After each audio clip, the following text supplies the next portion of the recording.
Bueno, buenas tardes a todos. Ante todo, agradecerles por estar hasta estas horas aquí. Es un desafío hablar en estos momentos después del postre. Espero que hayan tenido una rica cena. Muchísimas gracias a Merck, gracias a Mexstream por la invitación. Y en los próximos minutos voy a tratar de comentar un poco la experiencia de la vida real con cladribina en Latinoamérica.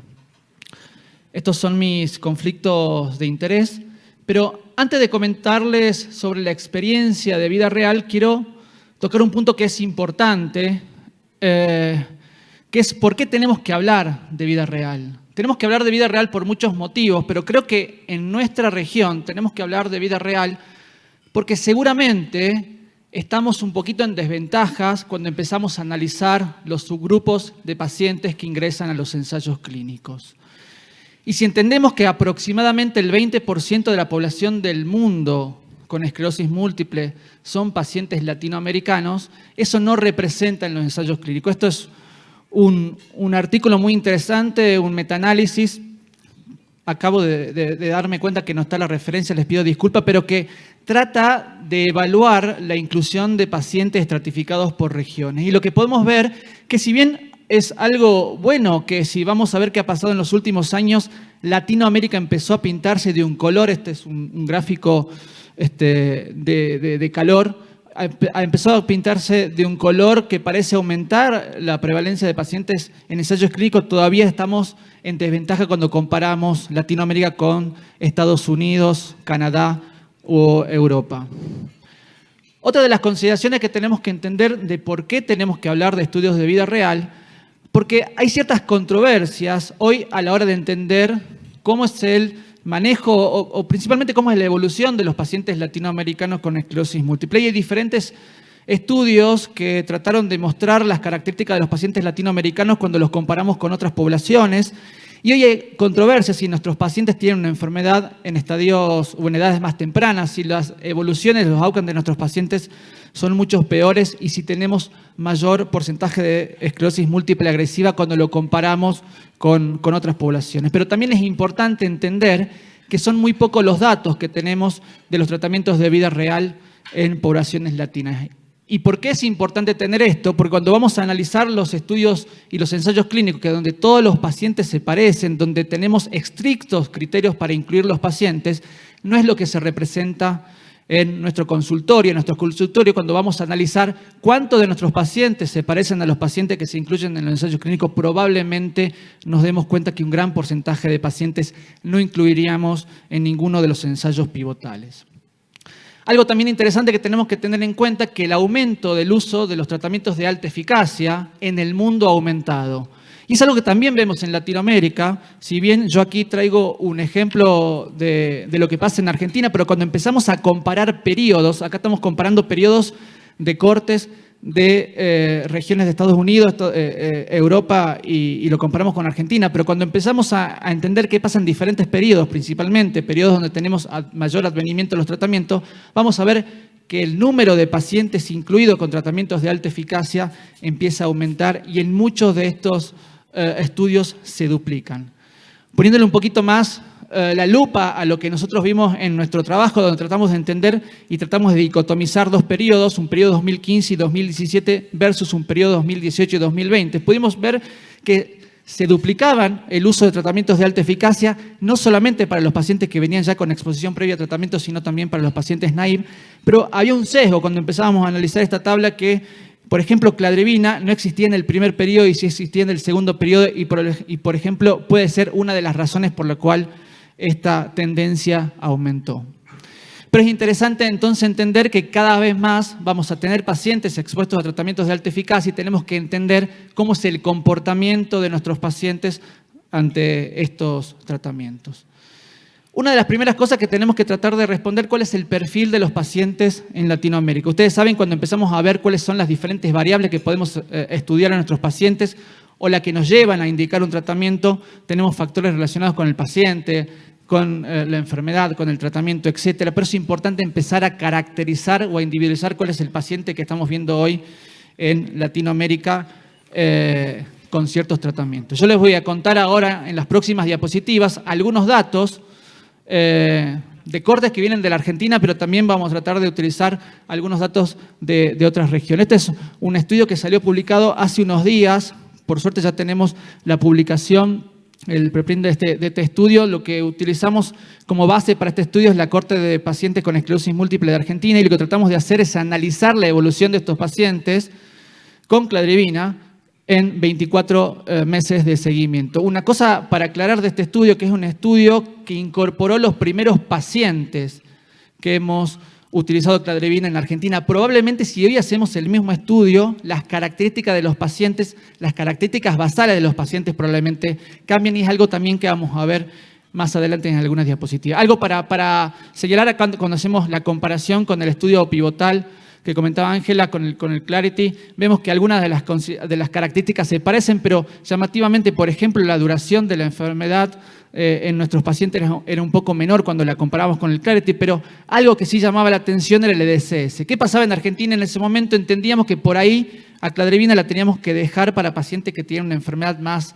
evolucionada, y es así que un grupo también interesante de pacientes venían con exposición previa a tratamiento. Cuando entendemos entonces, o trato de explicar esta torta, tienen que ver acá que está dicotomizado en dos: pacientes con tratamiento, que son todos los que tienen diferentes colores, ahora vamos a explicar cuáles son los tratamientos, y pacientes naive o pacientes sin tratamiento. Lo que pueden ver que aproximadamente un 40% de estos pacientes no habían sido expuestos a ningún tratamiento, y más de la mitad de los pacientes venían con 1, 2 o 3 exposiciones a tratamientos de alta eficacia. Acá estratificamos un poco cuáles son los diferentes tratamientos. Esto también tiene que ver con los tratamientos que se utilizan principalmente en Argentina. Probablemente, no sé, hoy con datos actuales, pero el tratamiento más utilizado en Argentina es fingolimod, y es por lo cual cuando empezamos a ver diferentes estudios de vida real de diferentes tratamientos de alta eficacia, la mayoría de los pacientes de switch vienen de ese tratamiento, pero es interesante ver que venían pacientes de diferentes fármacos. Pero si analizamos otra corte de Latinoamérica, recuerden, el 40% de los pacientes de la corte argentina eran pacientes naive, pero si analizamos otra corte de Latinoamérica, por ejemplo, esta es una corte de Chile, podemos ver que las características de los pacientes varían. Y acá, llamativamente, solo el 4% de los pacientes de la corte chilena tenían o eran naive, o sea, no tenían exposición a tratamiento previo. Y esto tiene que ver con cuestiones o reglas gubernamentales, por lo cual un paciente naive no puede ser incluido en un tratamiento de alta eficacia. Pero algo interesante que también tiene que ver con empezar a entender el perfil de pacientes que utilizamos eran las razones de la elección del tratamiento. Y acá pueden ver ahí abajo, en eso que está marcado con un cuadro rojo, cuáles eran las diferentes razones por las cuales los médicos de Chile habían incluido cladribina como tratamiento. Y una de estas tiene que ver con, como por ejemplo, planificación familiar, que es el tema que se tocó recientemente. Volviendo a los pacientes naive, este es otro estudio que está en vía de publicarse, es un estudio que viene de otra corte. Acá lo que hicimos es tratar de no ver la foto, sino en tratar de entender la película y ver cómo es el comportamiento de vida real de los pacientes que están hoy bajo cladribina. Y lo interesante es que acá lo que hicimos es también empezar a analizar periodos. Y si se pueden ver, cuando empezamos a analizar los periodos de 2018, 2019 hasta el 2022, el número de pacientes naive ha ido aumentando con el correr del tiempo. Eso se llama curva de aprendizaje. Empezamos a entender mejor la molécula, a sentirnos más confiados con la molécula y probablemente la empezamos a utilizar antes. Pero algo interesante de este estudio es no solamente entender que los pacientes que estamos tratando ahora son pacientes que en la gran mayoría son pacientes naive y con menor tiempo de evolución del tratamiento. Cuando vamos a ver qué pasaba con la respuesta al tratamiento, tenemos mucho más chance de que un paciente entre en NEDA si era tratado en los últimos periodos que si era tratado en los periodos iniciales. Probablemente esto tiene que ver con la elección del paciente y con la curva de aprendizaje. Probablemente en el 2018, cuando conocimos menos de la molécula, no seleccionábamos bien a nuestros pacientes y hoy hemos empezado a afinar la puntería, para decirlo como de una manera coloquial. Estamos entendiendo cuál es por ahí el perfil de pacientes que estamos incluyendo en nuestra región. Este es un estudio muy interesante, un estudio que reúne a diferentes centros de Latinoamérica. Acá se incluyeron más de 1.400 pacientes. Y también es interesante porque la fuente de datos es el propio paciente. Es un estudio que viene de los reportes del PCP, del Programa de Soporte de Pacientes de Merck, que reunió datos de toda Latinoamérica. Y algo interesante, que acá pueden ver la estratificación por región o por país, y acá pueden ver cuáles son las exposiciones de tratamientos previos. Pero algo también interesante es de nuevo entender la película. Si vamos a ver qué pasaba al comienzo, acá están estratificados de nuevo dos periodos, 2018-2020, solo el 30% de los pacientes eran pacientes naive. Si vamos a entender qué pasa en Latinoamérica ahora, casi hay un 50 y un 50. Estamos empezando de vuelta a tratar antes a los pacientes, y esto también va con el concepto que decía Ángela al comienzo. Cuanto antes seguramente es mejor, pero tiene que ver de nuevo con conocer la molécula y con estar más familiarizado con el manejo de este tratamiento. Entonces ya conocemos cuál es el perfil de pacientes en Latinoamérica, o he tratado de comentarles cuál es el perfil de pacientes de Latinoamérica, y ahora voy a volver al estudio de la Corte Argentina y vamos a ver qué pasaba con los pacientes en 24 meses de evolución. La verdad que los resultados no son sorprendentes porque es lo que nosotros vemos en el consultorio y son muy parecidos a lo que vienen de los ensayos pivotales, y cuando comparamos los datos de nuestra corte con cortes de otras regiones. Pero algo para mencionar que después de 24 meses de tratamiento, más del 90% de los pacientes no tenían recaídas y un 83% de los pacientes no tuvieron actividad en la resonancia magnética. Pero si vamos a ver el dato que por ahí todos tratamos de buscar en el consultorio, esto que sí es fácil de poder medir en el consultorio porque lo podemos medir con las herramientas que hoy tenemos, con resonancia magnética y con la evolución clínica, podemos ver que más del 90% de los pacientes estaban en NEDA, pero si analizamos y ponemos un poquito más de nuevo la lupa en qué pacientes tenían más chance de estar en NEDA, eran aquellos pacientes que no habían tenido exposición previa a tratamiento, o sea, los pacientes naive.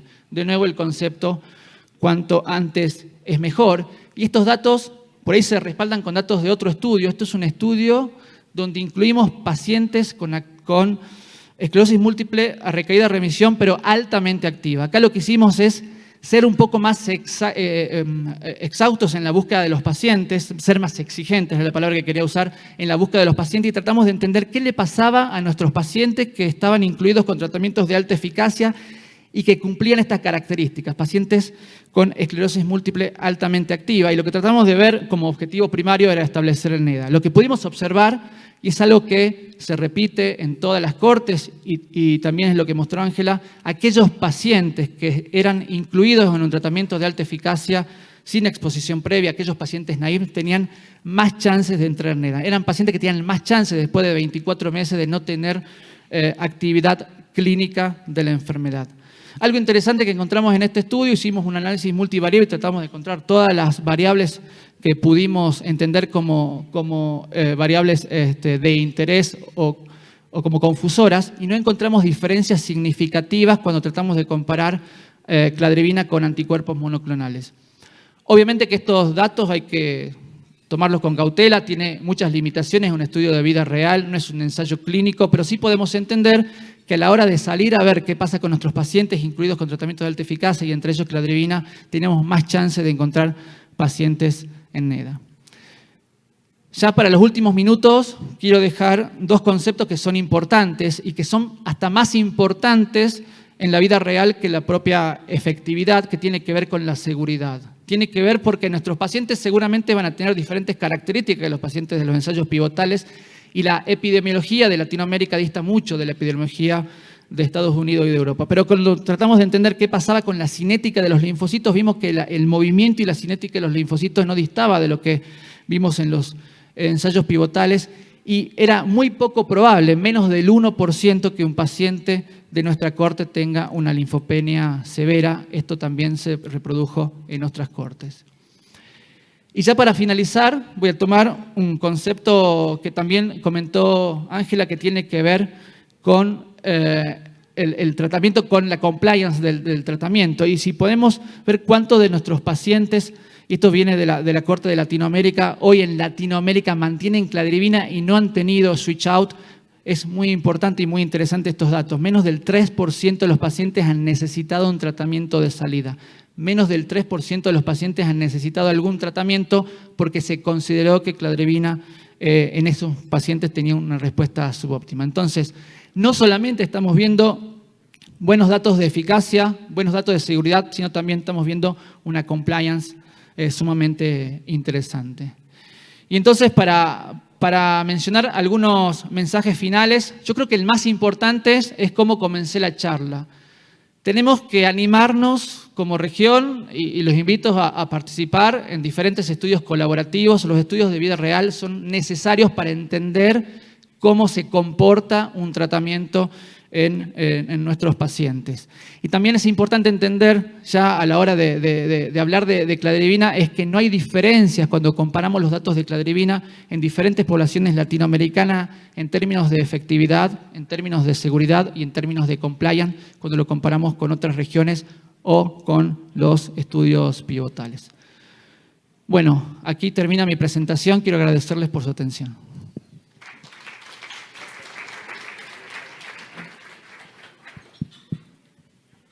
Ricardo, nuevamente, muy bienvenido a México. Un regalo de parte de Mextremes. Bueno, nos quedan 15 minutos para hacer ahora un poco de coloquio, preguntas, dudas. Les animo mientras nos vamos colocando también que las vayan pensando, que se acerquen a los micrófonos, que se trata también un poco, yo creo que de compartir estas experiencias, ¿no? y de charlar un poco entre todos. Mientras se animan y para romper el hielo, yo quería preguntarle, bueno, a los dos, pero me dirijo ahora a Irene porque ha sido un poquito la que ha introducido el concepto, ¿no? Este concepto de salida, ¿no? con cladribina.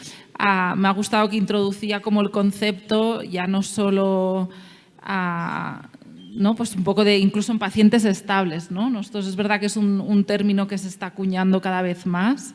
Nosotros lo empezamos a utilizar también mucho como esta salida, pero todavía por el momento lo utilizamos mucho en pacientes pues, que están tratados o no, ¿no? Que de estos así que hacen algún tipo de brote, algún tipo de actividad radiológica, ¿no? Y pues a partir de cierta edad decimos, bueno, pues a lo mejor este es su último tratamiento, ¿no? Me gustaría preguntarles si tienen experiencia en el uso de cladribina, si no, en pacientes estables, ya para hacer una salida incluso sin haber tenido actividad. Sí, de hecho, gracias. Un porcentaje significativo de los pacientes que cambiaron de rituximab llevaban tiempo estables. Pacientes, por ejemplo, que habían perdido seguimiento en la pandemia, se habían infundido quizá 2019, inicios 2020, regresan 2022, no ha pasado nada.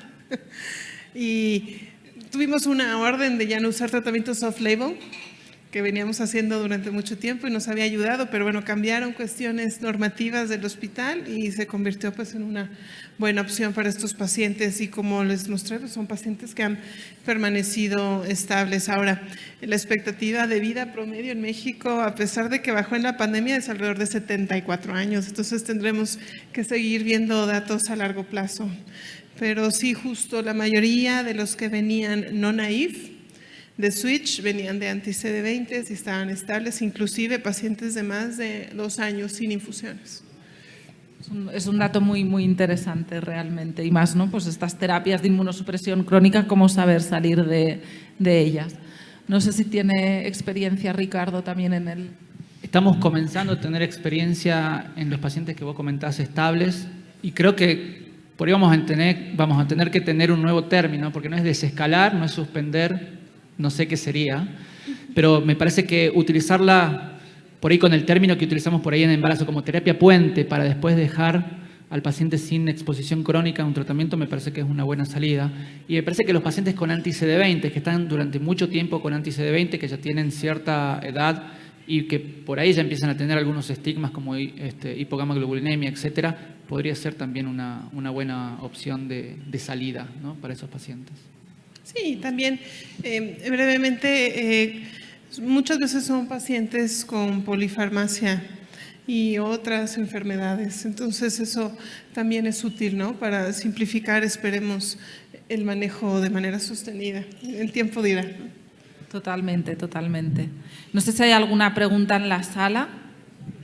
Si no, hay un par de preguntas aquí en la aplicación.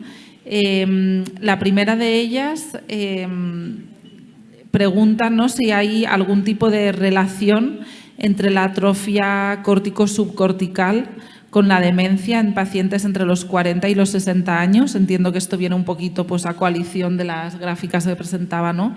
Y pues un poco argumentaba, ¿no?, que es verdad que más allá de los 60 años se puede relacionar con la neurodegeneración, pero que quizás, ¿no?, pues, haciendo esta similitud con los síndromes de Down que se ve esta demencia, ¿no?, pues si sabes si hay algún tipo de asociación. Sí, de hecho, este modelo de Machine Learning de Big Data de edad cerebral es uno de los factores más fuertes del modelo, el volumen cerebral, para estimar la edad de ese cerebro.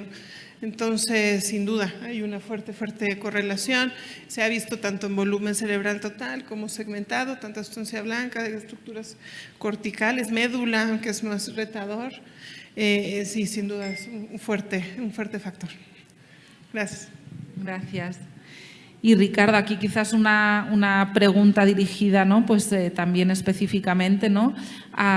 Le preguntan si en su experiencia, ¿no?, qué es lo que sigue después del fallo de tratamiento con cladribina, ¿no?, teniendo en cuenta las características propias del paciente. ¿Qué cree que le podríamos ofrecer? Tengo 10 minutos para responder la pregunta, ¿no? Es complejo, igual podemos debatir, no solamente nosotros tres, si alguien tiene otro comentario será bienvenido, pero hoy establecer falla terapéutica o tratamiento de reconstitución inmune por ahí es complejo. Podemos pensar en respuesta subóptima o respuesta no esperada, pero el punto de inflexión que tiene que ver con qué vamos a hacer cuando un paciente tiene actividad a pesar de recibir 2 ciclos de cladribina es el tiempo en el que uno encuentra esa actividad y también la historia previa, desde dónde viene el paciente, y un tercer punto, el tipo de actividad que estoy encontrando. Por ahí es complejo, pero si uno analiza cada una de estas variables, probablemente el camino que vamos a tomar va a ser diferente. Yo le voy a poner 2 extremos, 2 ejemplos que son completamente extremos, pero podemos tener muchos grises. Podemos tener un paciente que en el año 4, después de haber recibido 2 ciclos de cladribina, tuvo una recaída severa, medular o lo que sea, que aumentó 1 o 2 puntos su EDSS y le hacemos una resonancia magnética que tiene 5 lesiones gadolinium positivos. Probablemente en ese paciente, independientemente de cuál es la historia previa, estoy interpretando que es un paciente que está con una actividad importante e inflamatoria y probablemente, esto es opinión personal mía, en ese paciente con mucha actividad clínica e inflamatoria, probablemente trataría de incluirlo en un anticuerpo, en un tratamiento con algún anticuerpo monoclonal. Eso es un ejemplo, ¿no? Pero podemos tener otro paciente que solo tenga actividad radiológica y uno pueda pensar realizar un tercer ciclo de cladribina. Lo que sí tenemos que entender hoy, que la experiencia en el mundo, hay un metaanálisis publicado hace muy poco, pero incluye pocos pacientes, de cuántos se van a beneficiar los pacientes con un tercero, cuarto o cuantos ciclos sean. Hoy la experiencia es muy pobre y de ahí va a ser la importancia, de nuevo, de los estudios de vida real. Pero si tratamos de hacer la extrapolación de algunos datos que vienen desde Alemtuzumab, uno puede entender que si elegimos bien el paciente, la repetición de ciclo probablemente es beneficiosa para algunos casos. No sé qué opinan ustedes. Sí. Totalmente de acuerdo, ¿no? Yo creo que aquí un poquito el concepto más bien es quizás qué entendemos por fallo de tratamiento, ¿no? Porque para mí un paciente que tiene actividad pues más allá del tercer, cuarto año, ¿no?, o en ese periodo después de haber hecho los 2 ciclos, yo no lo consideraría fallo terapéutico, ¿no? Porque al final los datos que tenemos hasta ahora son 5 años y de hecho nosotros hemos empezado ya con algún paciente pues a dar un tercer ciclo, ¿no?, de tratamiento. O sea que yo creo que son escenarios múltiples y creo que no vamos a poder dar respuesta a todos ellos, pero que básicamente se trata de valorar todo esto, ¿no? En qué momento y cómo es esa actividad. Igual es interesante entender que solamente por chance, si tratamos de extrapolar lo que pasa en la población, que hoy tenemos datos de estudios de largo plazo, a qué le pasaría a nuestro paciente, y tratamos de hacer futurología y decir, bueno, ¿qué le pasará a nuestro paciente en 5 o 10 años? Solamente por chances, más del 75% de los pacientes no van a tener actividad de la enfermedad luego de 5 años de evolución, o luego de 5 años de haber administrado cladribina. Y más del 50% de los pacientes no van a tener actividad luego de 10 años de tratamiento. Estamos hablando de un largo periodo de pacientes que no están expuestos a tratamientos crónicos, que vamos a tenerlo obviamente con una enfermedad controlada, pero de vuelta, es caso por caso. Y solamente para completar la pregunta, en nuestra experiencia, en nuestro centro, tenemos más pacientes que hemos hecho cambio terapéutico a otra molécula porque hemos considerado que su enfermedad se activó de una manera que, bueno, lo consideramos riesgoso, que pacientes que hemos hecho terceros ciclos. Pero también, si vamos a ver en retrospectiva, probablemente algunos de esos pacientes no estaban bien incluidos, ¿no? Creo que tenemos una pregunta en la sala. Justamente quería preguntar sobre lo que están hablando. Me queda claro que en remitente recurrente, pues repetir ciclos es bastante lógico y aunque, bueno, no tengamos toda la evidencia, yo también estoy de acuerdo en que se repitan los ciclos. Yo les quería preguntar si a ustedes les parecería lógico que fuera diferente en los pacientes que tienen CIS. Por ejemplo, un paciente que apenas tiene un CIS de alto riesgo, que se definió por imagen la esclerosis múltiple y que no ha tenido brotes, o sea, en pacientes que están muy bien, ¿igual repetirían ciclos o ahí cambiaría su perspectiva? Claro, entiendo un CIS que ya tiene el diagnóstico de esclerosis, ¿no? Al final, por los criterios. O sea, aquí el repetir ciclos, al menos nosotros, no sé ahora mis compañeros que nos expliquen su práctica clínica, nosotros no hacemos ciclos recurrentes después de 4 años por norma, el tercer, no. Lo hacemos solo en aquellos pacientes, ¿no?, que vamos monitorizando y habitualmente detectamos actividad radiológica antes de que hagan nada clínico, entonces sí que hacemos el tercer ciclo. Pero si el paciente está estable, lo hemos tratado pronto y ha hecho una buena respuesta, de rutina nosotros en nuestro caso no lo hacemos. Me acuerdo de la doctora Oreja Guevara que decía que ellos habían dejado así como hasta que el paciente recayera, pero el problema de dejar como a ver cuándo el paciente recae es que ellos habían visto unas estadísticas de que finalmente sí recaían y que también eso era un riesgo. Y entonces por las posibilidades los dejaban así como a los remitentes recurrentes de por sí les dejaban ciclos establecidos. Pero bueno, yo supongo que eso es un poco de tema de debate, ¿no? O sea, totalmente, ¿no? Y seguro en Alemania, por ejemplo, sé que lo hacen así, no sé, aquí. Sí, no hemos tenido todavía experiencia, sí ya tenemos pacientes que están más de 4 años, han estado muy estables. Muy pocos pacientes realmente que cumplan definición de CIS. La mayor recomendación es seguirlos monitorando estrechamente, que puede ser un reto en pacientes que creen que ya están dados de alta, asintomáticos, sin tratamiento, pero tienen que seguir yendo sin duda a los controles. Son pacientes ideales para tener un seguimiento también con biomarcadores.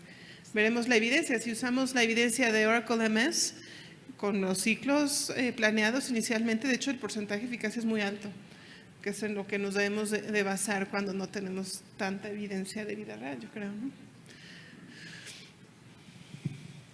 No hacemos tratamientos de mantenimiento. Solo aquel paciente que tiene respuesta subóptima, analizamos si sería candidato a un tercer ciclo. Pero si el paciente está estable, con una buena evolución, tenemos 5 años de experiencia, no tenemos más, no hacemos tratamiento. Pues otra pregunta que quizás trasladaría a la doctora Treviño, también un poco por práctica local, ¿no? Es una pregunta muy concreta sobre un caso, pero es verdad que son casos que nos podemos encontrar, ¿no? Y pregunta pues que tienen una paciente que ha hecho el primer ciclo de tratamiento y que se le ha diagnosticado de un cáncer de mama antes de poder recibir el segundo ciclo, ¿no? Un poco la propuesta que hacía era pues que de momento han pospuesto, ¿no? por el tratamiento con quimioterapia y era un poquito pues saber la opinión. Sí, finalmente la cladribina entra en esta categoría de medicamentos citotóxicos. Se podría evaluar junto con el equipo de oncología si creen que puede tener cierto efecto tumoral, poco probable con cladribina. Entonces, estos pacientes quedarían en pausa, ¿no? Ya si es una paciente que no es candidata a tratamiento sistémico, se considera curada, pues podría retomar pronto, ojalá, ¿no? Realmente tenemos muy poca experiencia de pacientes con cáncer. Algunos por alta actividad les hemos dado natalizumab, asumiendo que tiene mínimo efecto sistémico, anti-CD20, a veces nos dan permiso los oncólogos, pero si el cáncer está activo, pues es una contraindicación directa para un inmunosupresor sistémico. Sí, nosotros desgraciadamente tuvimos un caso igual y también retrasamos el segundo ciclo de tratamiento, ¿no? Y pusimos primero el tratamiento quimioterápico, que es lo que ahora es importante para su supervivencia, ¿no? Pues nos queda muy poquito tiempo, 1 minuto y medio. Y pues un poco para concluir, ¿no? Yo creo que también con todo esto que hemos ido haciendo de ver la evolución de nuestros pacientes con el tratamiento, ¿no? Una pregunta que no es fácil o sencilla, pero vamos a intentar hacer una respuesta corta. ¿Cuántos años debemos considerar que el paciente esté libre de brotes, que esté estable, ¿no? Y hablar de esta terapia de salida que estábamos hablando, ¿no? Depende de qué tratamiento tiene. Como les mostré, no menos de 5 años. Hay que tener cuidado con los pacientes con tratamientos de alta eficacia porque podemos creer que ya se autocontrola la enfermedad y es efecto del tratamiento. Entonces, 5 a 10 años. Digo, si extrapolamos, por ejemplo, de este concepto que ya no se usa de esclerosis múltiple benigna, conforme fueron pasando los años, le iban subiendo. 25 años sin actividad de la enfermedad para realmente decir que es benigna. Entonces, aquí sí hay que tener una visión a muy largo plazo y difícilmente, si hacemos buen seguimiento de los pacientes, veremos silencio de la esclerosis múltiple. Esto se ha visto en los estudios de formas progresivas. El porcentaje de pacientes que hace actividad es muy alto, cuando realmente sí lo sigues con biomarcadores. ¿Y alguna otra opinión, doctor Alonso? No, coincido plenamente. Perfecto. Pues con esto damos por concluido el simposio. De nuevo, muchísimas gracias a todos por asistir y por su participación.